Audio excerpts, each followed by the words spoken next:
இன்றைய முக்கிய செய்திகள். கோயில் அர்ச்சகர்களின் குழந்தைகளுக்கு ரூபாய் 50 லட்சம் கல்வி உதவித் தொகையை முதல்வர் ஸ்டாலின் வழங்கினார். மருத்துவமனையிலிருந்து உடல் நலம் பெற்று வீடு திரும்பிய ரஜினிகாந்த் நலம் பெற வாழ்த்திய பிரதமர், ஆளுநர், முதல்வருக்கு நன்றி தெரிவித்துள்ளார்.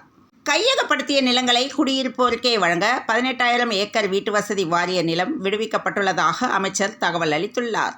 கர்நாடகாவில் உள்ள சில பேக்கரிகளில் விற்கும் கேக்குகளில் புற்றுநோயை உண்டாக்கும் சில கெமிக்கல்கள் இருப்பதாக கர்நாடக உணவு பாதுகாப்புத்துறை எச்சரிக்கை விடுத்துள்ளது. நடிகர் ரஜினியின் ரசிகர் ஒருவர் ரஜினியின் உடல்நலன் வேண்டியும் நவராத்திரியை முன்னிட்டும் அபூர்வ ராகங்கள் முதல் கூலி திரைப்படம் வரை உள்ள ரஜினி படங்களை வைத்து நவராத்திரி குழுவை கொண்டாடியுள்ளார். தமிழக அரசு பிளாஸ்டிக் பொருட்கள் பயன்பாட்டை தவிர்ப்பது குறித்து பல்வேறு விழிப்புணர்வு ஏற்படுத்தி வருகிறது. இதன்படி எழும்பூர் குழந்தைகள் நல ஆஸ்பத்திரியில் நவீன இயந்திரம் அமைக்கப்பட்டுள்ளது. பிளாஸ்டிக் பாட்டில் போட்டால் முகக்கவசம் கிடைக்கும் என்பது பிளாஸ்டிக் ஒழிக்க சிறந்த விழிப்புணர்வாக உள்ளது. மெரினா கடற்கரையில் விமானப்படை சாகச நிகழ்ச்சி நடைபெறுவதையொட்டி போக்குவரத்தில் மாற்றம் செய்யப்பட்டுள்ளது. தமிழகத்தில் 4 நாட்கள் அதிமுக பொதுக்கூட்டம் நடைபெறவுள்ள நிலையில் காஞ்சிபுரத்தில் எடப்பாடி பழனிசாமி பேச உள்ளார்.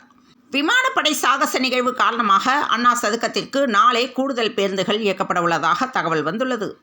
100 நாள் வேலை திட்டத்தை அதிகாரிகள் கண்காணிப்பதில்லை என்று உயர்நீதிமன்ற மதுரை அமர்வு கடும் அதிருப்தி தெரிவித்துள்ளது. வழக்கு விசாரணையின் போது மூத்த வழக்கறிஞர் பி. வில்சனிடம் கடிந்து கொண்ட நீதிபதியை கண்டித்து வழக்கறிஞர்கள் சங்க நிர்வாகிகள் உயர்நீதிமன்ற தலைமை நீதிபதியிடம் புகார் அளித்துள்ளனர். புதுக்கோட்டையில் ஆங்கிலேயர் காலத்தில் தமிழில் எழுதப்பட்ட மைல்கல் கண்டெடுக்கப்பட்டுள்ளது. செந்தில் பாலாஜி வழக்கில் சாட்சி விசாரணையை தள்ளி வைக்க கோரிய மனு தள்ளுபடி செய்யப்பட்டுள்ளது. மற்ற கட்சித் தலைவர்களையும் மதிக்க வேண்டும் என்று விஜய்க்கு தமிழிசை அறிவுரை வழங்கியுள்ளார்.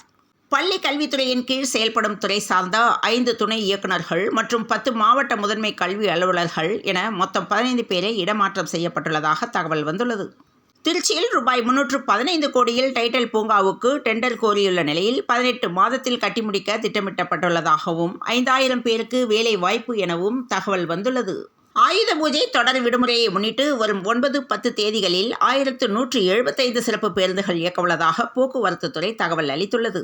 தூத்துக்குடி மாவட்டம் புன்னக்காயல் அருகே கடலில் 5 நாட்டிக்கல் மைலில் மீன்பிடித்துக் கொண்டிருந்த 2 மீன்பிடி படகுகளின் மீது சிறிய வகை சரக்கு கப்பல் மோதியதாக மீனவர்கள் மாவட்ட காவல் கண்காணிப்பாளரிடம் புகார் அளித்துள்ளனர். இதில் நடுக்கடலில் விழுந்த 13 மீனவர்களும் உயிர் தப்பினர்.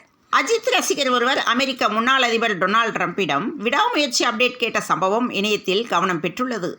விளையாட்டுத்துறையின் தலைநகரமாக தமிழ்நாட்டை உருவாக்குவோம் என்று உதயநிதி ஸ்டாலின் பேசியுள்ளார். முதலமைச்சர் கோப்பைக்கான விளையாட்டுப் போட்டியை உதயநிதி ஸ்டாலின் தொடங்கி வைத்தார். இலங்கை கடற்படையால் கைது செய்யப்பட்ட தமிழக மீனவர்கள் 50 பேர் விடுதலை செய்யப்பட்டனர். பட்டியலின உள்ஒதுக்கீடு செல்லும் என்றும் உச்சநீதிமன்றத்தின் தீர்ப்பை எதிர்த்த மனுக்கள் அனைத்தும் தள்ளுபடி செய்யப்பட்டன. ஆண் நண்பனை மரத்தில் கட்டி வைத்து இளம்பெண்ணை கூட்டு பலாத்காரம் செய்த கும்பல் நள்ளிரவில் நடந்த கொடூரம். மகாராஷ்டிரா மாநிலம் புனேவில் கடந்த வியாழக்கிழமை நள்ளிரவில் 21 வயது இளம்பெண் 3 நபர்களால் கூட்டு பாலியல் வன்கொடுமை செய்யப்பட்ட சம்பவம் அரங்கேறியுள்ளது.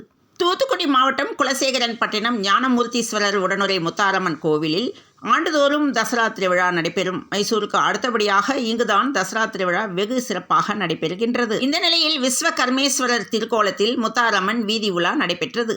ஈரானி கோப்பை 2024 4வது நாள் முடிவில் மும்பை 774 ரன்கள் முன்னிலையில் உள்ளது.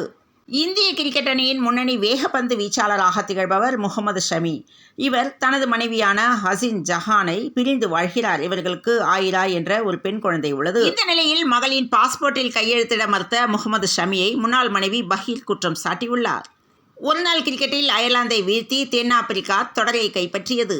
ஆசிய பிராந்தியத்தில் தங்கள் நிறுவன ஊழியர்களை பணி நீக்கம் செய்ய சாம்சங் எலக்ட்ரானிக்கல் நிறுவனம் திட்டமிட்டுள்ளதாக தகவல் வெளியாகியுள்ளது.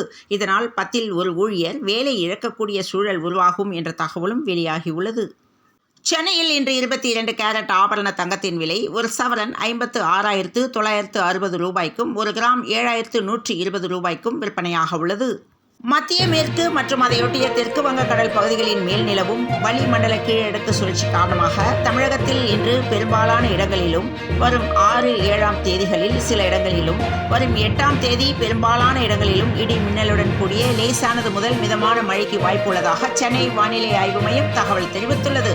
தொடர்ந்து இணைந்திருங்கள் பிரபாஸ் கர்மம் செய்திகளுடன். மீண்டும் மற்றொரு செய்தியில் சந்திப்போம். வணக்கம்.